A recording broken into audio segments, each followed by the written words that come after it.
Zakaria, 47 tahun, warga Dayah Baru, Kecamatan Meraksa, Kota Banda Aceh, telah melaporkan dugaan tindak pidana penganiayaan terhadap anaknya Rahmat Ramadan yang berusia 17 tahun. Laporan tersebut disampaikan kepada SPKT Satreskrim Polresta Banda Aceh pada 25 Desember 2024 lalu. Dalam laporannya, Zakaria selaku ayah korban mengatakan bahwa terduga pelaku MR alias R yang berusia 20 tahun telah melakukan tindakan penganiayaan terhadap anaknya pada 25 Desember 2024 lalu.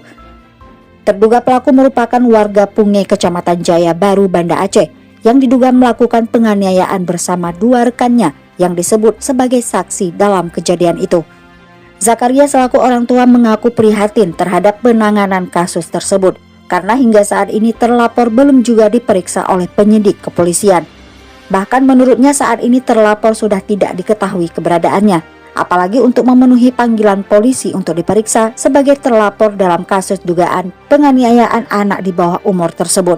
Zakaria menceritakan dugaan penganiayaan itu bermula dari penggunaan uang senilai Rp300.000 oleh anaknya yang dikirimkan oleh terlapor melalui aplikasi dompet digital Dana. Korban yang ditagih sempat ingin mengganti uang itu, namun terlapor tidak memberikan kesempatan dan langsung memukul dan menganiaya korban di sebuah gubuk.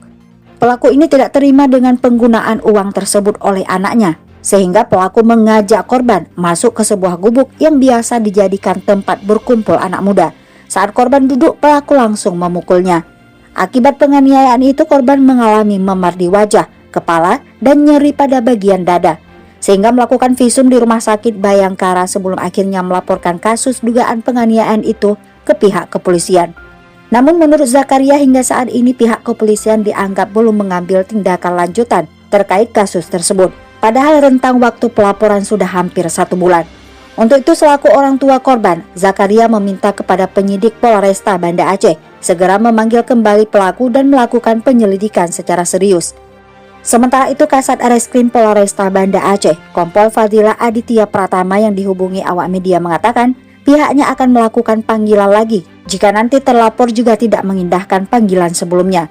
Fadila mengatakan pihaknya tetap melakukan penegakan hukum sesuai prosedur. Jika nantinya ternyata terlapor juga tidak memenuhi panggilan untuk dimintai keterangan sebagai saksi terlapor, akan ada tindakan lanjutan. Terkait kekhawatiran orang tua korban jika pelaku melarikan diri, Kompol Fadilah menanggapinya dengan santai. Dia mengatakan pelaku akan dijadikan DPO.